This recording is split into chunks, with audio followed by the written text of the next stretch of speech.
just doesn't fit in with that person's lifestyle? Have we actually not looked at someone's character strengths, right? What they have used in the past to get them to be successful at the different aspects of their lives? I find that habits just kind of sometimes flow on and it becomes an easier conversation. So,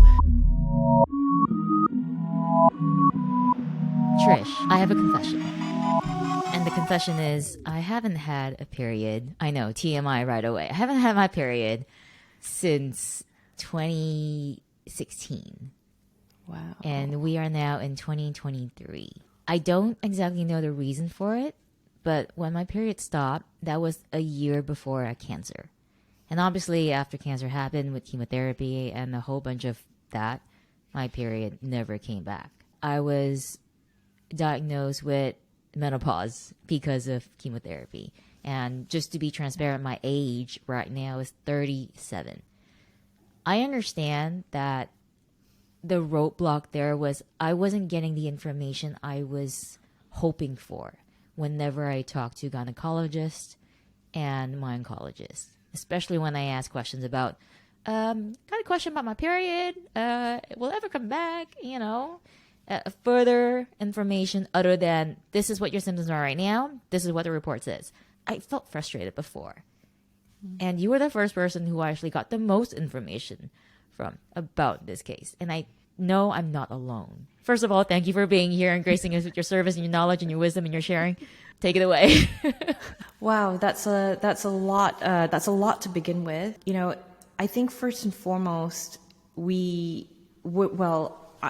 is again my personal experience. I used to hate having my period. I was like, oh, it's come back again. Why is it here? It's gross. It's stopping me from living life. And that was in my teens and my 20s. And it wasn't until I lost it that I realized, oh, I kind of want it back.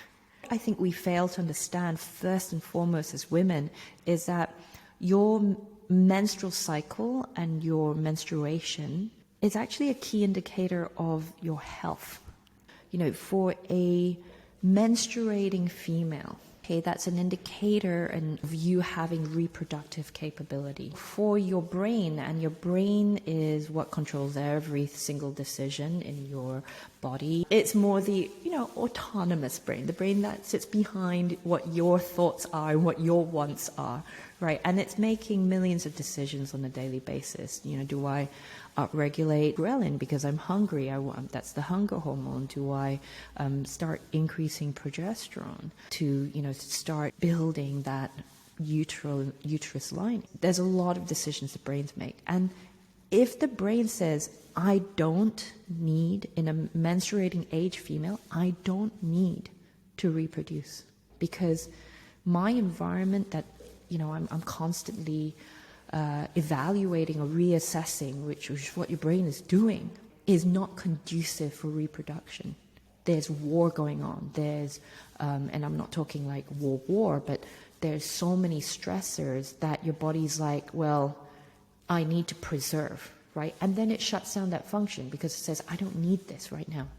The brain's ultimate objective for each and every one of us is for us to survive. So it says, well, too much going on, I'm going to shut it down. I think chemotherapy is a different animal because, as you know, radiation, chemotherapy, it's destructive to the body. I'm not an oncologist. This is an area where, I'm still yet to get into. I'm completing my clinical nutrition masters, and actually my next module is going to be disease prevention. So that's going to be really cool. I'm really looking forward to it. But we do know that for cancer patients post-chemotherapy, we do know that they lose their period, and that's one of unfortunate side effects of undergoing chemotherapy because cancer cells are cells that have lost their ability to die. That's scary. I mean, they're immortal cells. And so you kind of sum it all up, right? It's not to say that today you're unhealthy. You just have a different marker because your body has gone through, short nutshell, in a small nutshell, to hell and back, right? But if you're 16 with no pre-existing health conditions and you're undergoing amenorrhea, which was a client that I worked with last year, that's a problem. that's an indication of potential overloading of different stressors. And it was a young female who had spent her entire quarantine periods in Hong Kong. We were subjected to a hotel quarantine. It's a small room, unless you could afford the Mandarin Oriental. Very small rooms, 21 days, you cannot leave it. For the most part, many of these hotel rooms, you could not open windows, so you did not have fresh air. You may be lucky to have some sunlight come through, but for the most part, you're dealing with maximum 200 square foot, 250 square foot of space. For a lot of them, maybe 100, 150 square foot. And to give you context, it's the size of a car park, which is kind of scary, or 2 car parks. And you're doing that for 21 days. And so her environment was extremely stressful. On top of that, she spent a lot of time just doing exercise. So she worked out several times a day, every day, and ended up with amenorrhea for over 8 months. Her brain decided, well, there's too much stress here. I'm going to shut it down. So don't discount your periods, actually. And when it comes to periods too, it's your cycle regularity, it's your PMS. So if you have really bad PMS symptoms, if you're unable to get out of bed, if you're so fatigued, all these are indications that you might need to do a check-in on your health as well. It's not normal to have this. Of course, there are people with fibroids, with PCOS, with endometriosis, but I think that's probably a topic for another time, right? All these conditions also are, again, it's not necessarily normal. It's normal within that condition to feel that way, but of course, you're looking towards optimizing that. And menstrual health is part and parcel of one of the indicators of optimal health. And how do you use functional medicine to the approach to integrate when dealing with women's health? Periods are definitely one of it, but in general, what might you be looking for to decide where this woman's health status is to begin with? So part and parcel of functional medicine health coaching is we actually do a session of discovery. What I love doing is we sit down with a client. It could be 30 minutes. I can never do anything in 30 minutes. It's always a 60 to 75 minute conversation. In reality, anyone that's worked with me can tell you that. I say 30 minutes ends up being 60, and I'm like, oh, so sorry. Well, you do 3 sessions of 30 minutes, yeah, in a row. Yes. But the whole idea is to understand their entire timeline. What happened pre-conception? So what was their family history?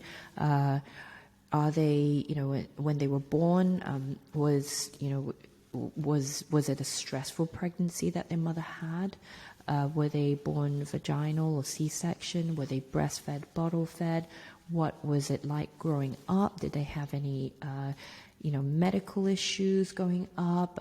What was their environment, their habits like, and so on and so forth. And you're basically building this history book for somebody. When you actually table it out, and I encourage everyone here to actually try and do it for themselves, right? So, for example, you were very sick when you were kids, so maybe you had colitis, or you had some form of meningitis at one stage, and you kind of correlate symptoms, and then you kind of also look towards, okay, what was my environment? Did I move every year as a young child? Did I change schools all the time? Was I generally a happy kid, or was I an unhappy teenager because I experienced my parents getting divorced, or I experienced some form of trauma? So you're building all that.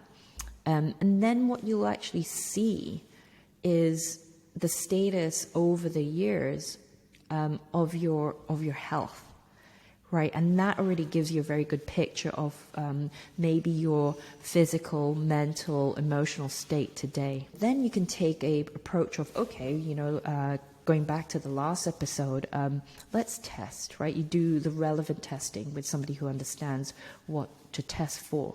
So then you can look towards, okay, if a woman who is of menstruating age has symptoms of anxiety, an inability to tolerate normal day-to-day stresses, who may have insomnia, who may have the beginnings of temperature changes, right, towards hot flushes, you could go, ooh, let's run let's look towards sex hormone testing, and let's have a look at what their estrogen, progesterone, androgens, adrenal output looks like.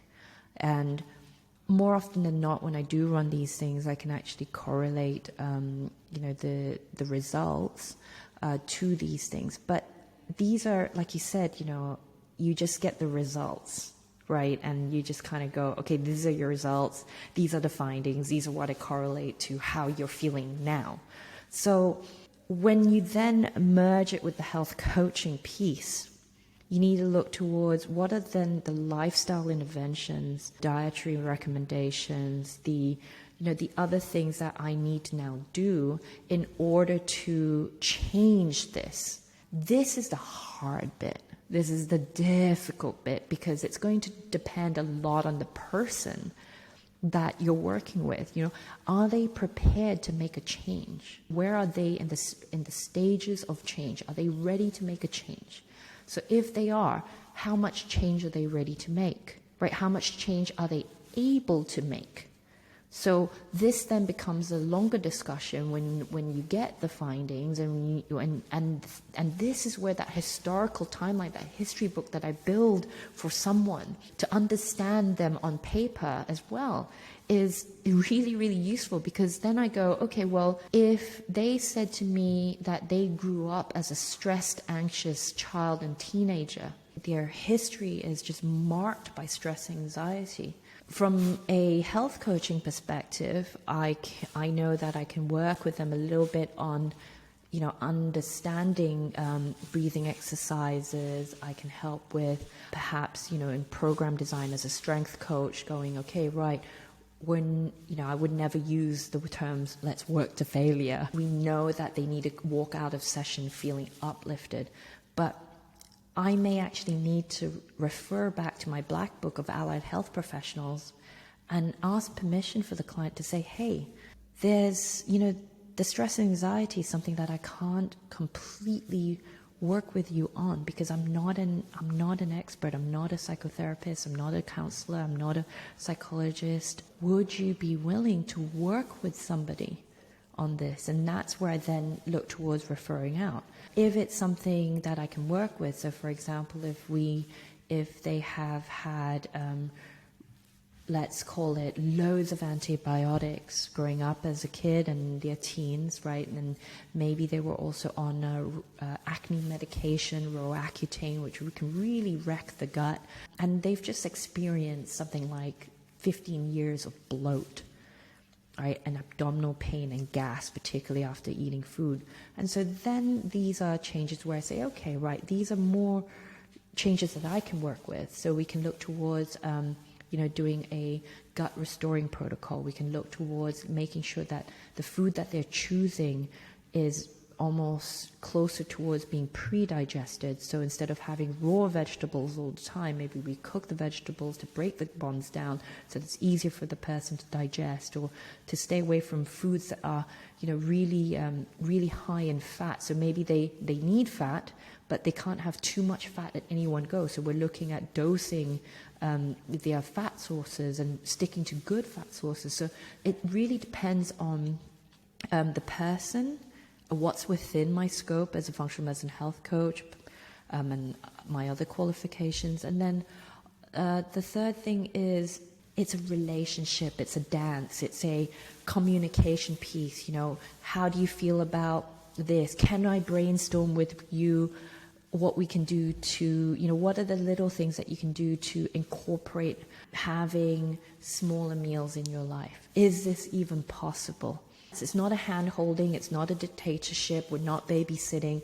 It's it's two-way communication. So this is where I think it's really difficult. It's really hard sometimes, because sometimes you may hit a wall, whether it's, myself, whether it's the person that I'm working with, and then it's about going, okay, let's do a 60-second brainstorm, right? And we're just throwing things at each other, and those are some of my more fun coaching sessions. It's like, okay, write down all the different ideas that you have to be able to, get more sources of choline into your diet. For me, it's the fun part, but maybe for some people it's difficult, and it's desk bashing head worthy. I think what's interesting there is that you make it interesting, you make it fun, you make it engaging. You make it engaging in a way that it forces them to also get out of a mode where they feel like, I'm not doing it right, or I'm a failure. It's really easy to get into that negative mode of what's wrong with me, I'm not doing something right. Or maybe they shift the blame of like, did I make the wrong choice? Did I make the wrong choice choosing this coach, or whatever it may be. But once you get out of that mode of what's wrong, kind of similar to going the scarcity mindset as opposed to abundance mindset, and you start looking at, let me look at it from a different angle. What can I add as opposed to subtract? It does something to the brain. And then we're not here to discuss neuroscience and neurotransmitter, but I think we're highlighting here how something like functional medicine, and it might sound like we're selling functional medicine, which in a way we are, but not really. No, and that's not it, because I think it's that coach's approach, right? It's I see a lot of people who call themselves things like, obviously there's the fitness trainer, personal trainer, but I also see accountability coach, for example, and I think there's a time and place for that, obviously, but a lot of the times I find that those things that we're making our clients become accountable to, or that we're holding themselves to be accountable to, right? That whole compliance piece, it might not necessarily be something that works with their lifestyle. And that's why I feel, it's more about personal coaching in general, as opposed to being any one thing, right? Accountability is great. It's a fantastic tool to have. It's fantastic that someone does do that. But I think it sometimes can also go a little bit too far, where you're checking in on someone every day and going like, hey, have you taken your supplements? How many calories have you had today? What were your protein sources today? And it can be overwhelming for the person, because they might go into analysis paralysis about what they're making decision on, right? It's it's sort of like tiger mom mindset, right? Have you done this? Have you done this? Have you done this? Have you done this? So really it's around, okay, well, if someone hasn't done it, right, then it's about coaching. Okay, why? Is it because I've dictated in one way or the other? Is it because circumstances have changed? Is it because maybe, this particular habit that we're trying to get towards, it just doesn't fit in with that person's lifestyle? Have we actually not looked at someone's character strengths, right? What they have used in the past to get them to be successful at the different aspects of their lives, right? Have we not even considered that person's identity? Because if you're able to get deeper there, I find that habits just kind of sometimes flow on, and it becomes an easier conversation. So yeah, I don't think it's functional medicine per se. I think it's that coach approach versus an expert approach. So it's important for both coach and client to have that as kind of like a starting point.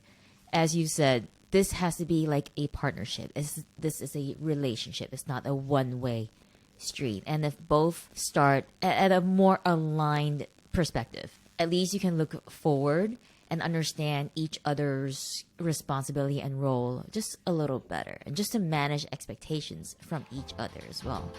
Wow, I can't wait to dive more into the coach approach. See you guys in the next one.